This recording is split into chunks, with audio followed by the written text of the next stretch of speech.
Good morning to everyone and welcome to my channel, and it's me again, ang inyong chismosong ka-Aldab Vlogger. Gusto ko munang magpasalamat sa inyong lahat sa mga walang sawa na tumatangkilik, nanonood, sumusuport at sumusubaybay ng mga content ko here on my YouTube channel. So huwag ninyong babaktawan o lalaktawan tong ating content ngayong araw. I'm sure na hindi ninyo pagsisisihan na pinanood nyo ito mula umpisa hanggang hulihan. And syempre, wag kayong mag-i-skip ng segment, okay?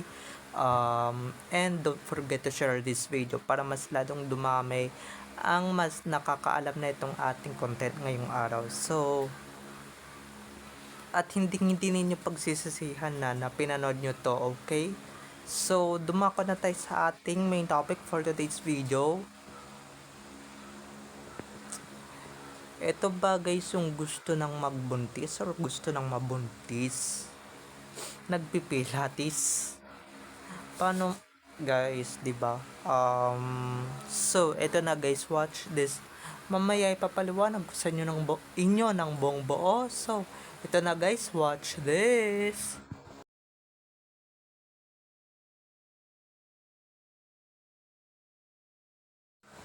At kung nakita nyo na ngayong recaps, once again si Titi o sa mga admins, dumako na tayo sa ating main topic for today's video. Gaya nga ng sinabi ko kanina, ito ba guys yung gusto ng mabuntis or magpabuntis sa asawa niyang Becky?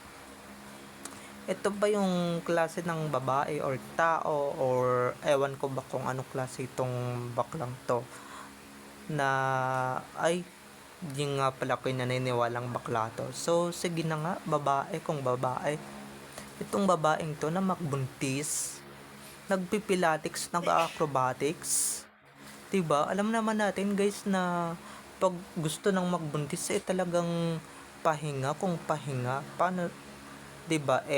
Paano nga naman siya magbubuntis or paano siya mabubuntis nung asawa niyang politician na magnanakaw? 'Di ba? Bukod sa magnanakaw na busy sa pagnanakaw yung kanyang asawa, talagang wala talaga siyang balak or wala talaga siyang balak na magbuntis talaga or magpabuntis talaga. Kasi nga, 'di ba? Pareho silang bakla, pareho silang binabae ng kanyang asawa. So paano sila makakabuo, 'di ba? Kaya ayan na lang talaga yung inaatupag niya, kasama pa niya yung anak ng anak ni ST um, na talagang isa pa rin sa kasapakat sa Sarsuela, 'di ba? Yan ba talaga yung planong magbuntis or magpabuntis man lang, 'di ba? Yan ba talaga palibhasa wala namang di naman katawang babae yan. So paano magbubuntis yan, 'di ba? Paano paano yan paano yan manganganak or paano yan makakapagbigay ng anak sa kanyang asawa? Maski nga yung asawa niya, 'di ba? Wala ding kakayahan na magbigay ng binhi sa kanyang asawa. So paano, 'di ba? Ano 'yon? Biglang ano lang. At saka guys, 'di ba?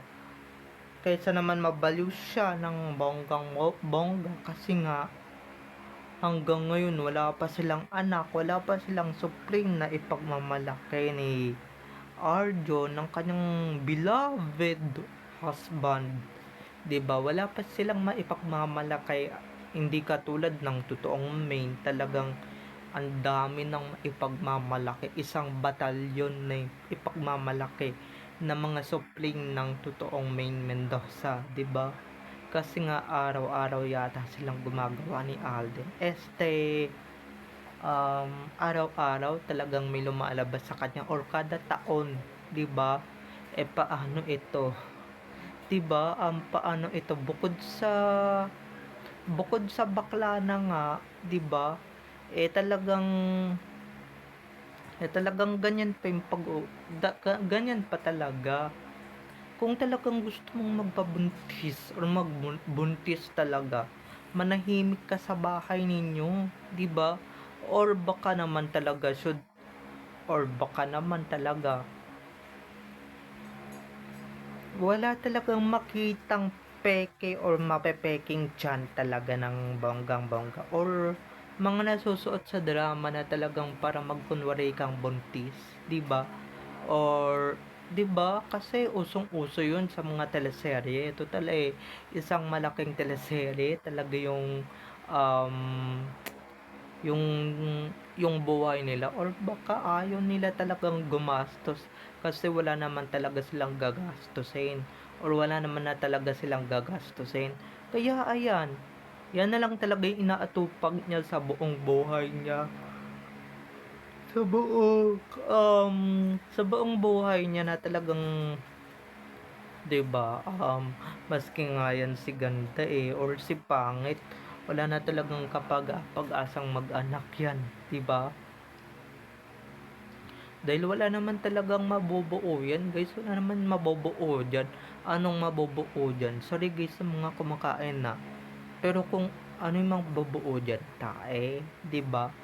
Na katulad ni Popo na nabuo lang talaga sa tae.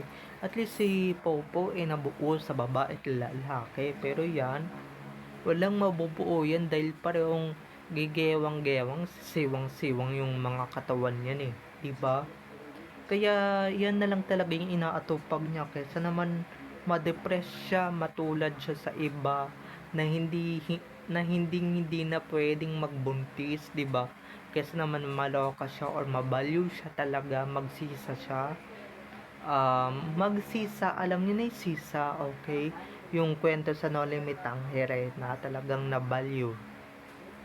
Pero yun, at least yun, nagkaanak, 'di ba? Pero etong si Clooney ay talagang wala, sorry. You're not main, 'di ba? Hindi ikaw yung totoong main kaya 'di ba na pwede ka lang talagang mag-assume talaga or pwede ka na lang talagang mag-assume na talagang magbuntis or pwede kang manganak, 'di ba? Hanggang sana all ka na lang sa Facebook, sa Twitter, sa Instagram na talagang may makikita kang may mga nanganganak at huwag mong i-compare yung sarili mo dun sa mga nakikita mo kasi nga sila may matres at babae ikaw bakla ka, salot ka sa lipunan, okay? Kaya hindi ka makakapagbigay sa asawa mo ng anak or ng isang dosenang anak, 'di ba? Tawagin niyo na akong masamang tao kahit Good Friday ngayon. Wala akong pakialam pero itong si Clooney na talagang nag-a-assume at talagang asumero or asumera talaga, 'di ba? Kahit na magkalasog-lasog pa yung buto mo sa kakapilatis mong bakla ka, talagang walang may pakialam sa drama mo, walang pakialam din sa mga rants mo sa buhay na keso 'di ba na buti pa yung kaibigan mo na anak ng Nepo, na anak ni ST, talagang marami ng anak pero ikaw walang anak. Paano kasi bakla ka dong, bakla ka, 'di ba? Kailanman hindi magkakaroon ng matres, bahay bata, yung bakla, tandaan mo yan, okay? Hindi sila magkakaroon ng ganyan hanggang sana all na lang kayo dahil kayo wala naman kayong kakayahan na luwal ng isang anak tapos ito pang si Clooney talagang gusto mo pang magkaroon ng anak. Maliban lang talaga kung talagang sobrang yaman ka na katulad ka ng Lord of Sense, 'di ba? Na talagang pinairal talaga yung sensya, 'di ba? Pero yung katayuan nyo na talagang nagnakaw lang talaga ng yaman ng kaba ng Pilipino ay napaka-imposible yan, 'di ba? Hanggang assumed ka na lang, hanggang ano ka na lang, hanggang pangarap ka na lang. Kung si Meme nga, 'di ba, na talagang sobrang yaman talagang nagta-try talagang magkaroon ng anak, 'di ba? Or magpa-IVF ka, 'di ba? Kung may makukuhang binhit diyan sa asawa mo, 'di ba? Or may makukuha diyan sa mister mo, 'di ba? Pero mangilan-ngilan na lang talaga yung gumaganyan talagang mga tao. Okay, mga ka-ADN? Pero yan si Cloney, magkakalasog-lasog na yung buto. Hindi pa rin talaga natutupad talaga, ma-orthopedic na yan na. Hindi pa rin dahil dyan sa mga kagaguhan at katalantaduhan na ginagawa niyan. Talagang ma-orthopedic na lang talaga yan ng todo-todo. Talagang hindi pa rin talaga natutupad o hindi pa rin talaga matutupad yung pangarap niyang magkaroon ng anak. 'Di ba? Hindi pa rin talaga matutupad dahil sobrang labo na talaga. Nanaginip lang yan eh. 'Di ba? Nanaginip, nag-a-assume na talagang gusto niyang magkaroon ng anak, gusto niyang magkaroon ng mga kids, 'di ba? Paano, 'di ba? Naiinggit yata siya doon sa legit main talaga na um 'di ba, na nakikita niya talaga na may dinidisplay na anak doon sa YouTube, 'di ba? May mga nababalita tayo dito sa YouTube na talagang um na talagang 'di ba, palibhasa gusto rin yata niya magkaroon ng ganyan, pero mukhang siya talagang malabo pa sa malabo talagang matupad yung kanyang pangarap, 'di ba? And syempre naiinggit din yan sa kanyang kaibigan na dati niyang kasamahan sa Itbulaga, 'di ba? Na si Maha na talagang nagkaroon na rin talaga ng anak.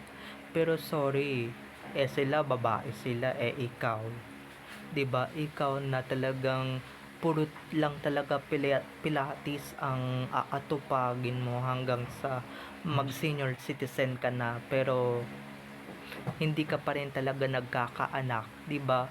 Dahil kung ako sa iyo, 'di ba, wag mong tignan yung mga babaeng nagkakaroon ng anak dahil sila babae sila, 'di ba?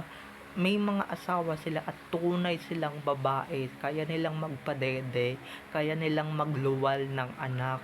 Ikaw, bukod sa wala ka nang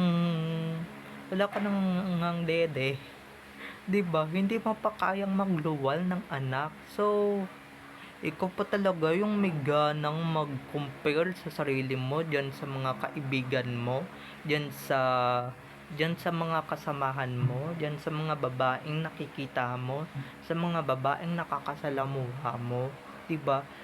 Sila may matres sila, ikaw wala, 'di ba? Dahil kung ako sa iyo, bago ka ma-depress ng bonggang-bongga, magpipilates ka na lang, 'di ba? At mapilay-pilayan ka kaysa naman mag-assume ka, 'di ba, na magkaroon ka ng anak, 'di ba? Dahil malabo pa sa malabo yung pinapangarap mo, Cloney. Dahil kung ako sa iyo, magising ka na sa katotohanan na yung mga bakla never talagang magkakaroon ng anak or never talagang magkakaanak, not unless talaga kung mag-aampon ka, 'di ba? Dahil or magpapa-IVF ka, IVF, dahil yung IVF na yun dahil dun sa dahil bagay lang yun sa mga sobrang yaman at likas na mayaman na, hindi sa mga magnanakaw na talagang katulad mo ng asawa ninyo, ng asawa mo, Cloney. Okay? So, bye-bye na mga ka-ADN. I love you all. Have a nice day. Keep safe. And God bless everyone. Bye-bye. I love you all. Enjoy watching. Don't forget to subscribe to my YouTube channel. And syempre, don't forget to click the notification bell para pag nag-upload ako, kayo agad ang unang-unang manonotify sa aking mga susunod pang i-upload na mga videos. Okay? So, bye-bye na mga ka-ADN. I love you all. Have a nice day. Keep safe. And God bless everyone. Bye-bye. Happy Holy Week everyone. Bye-bye. See you tomorrow everyone. Or see you on my next videos. Bye-bye.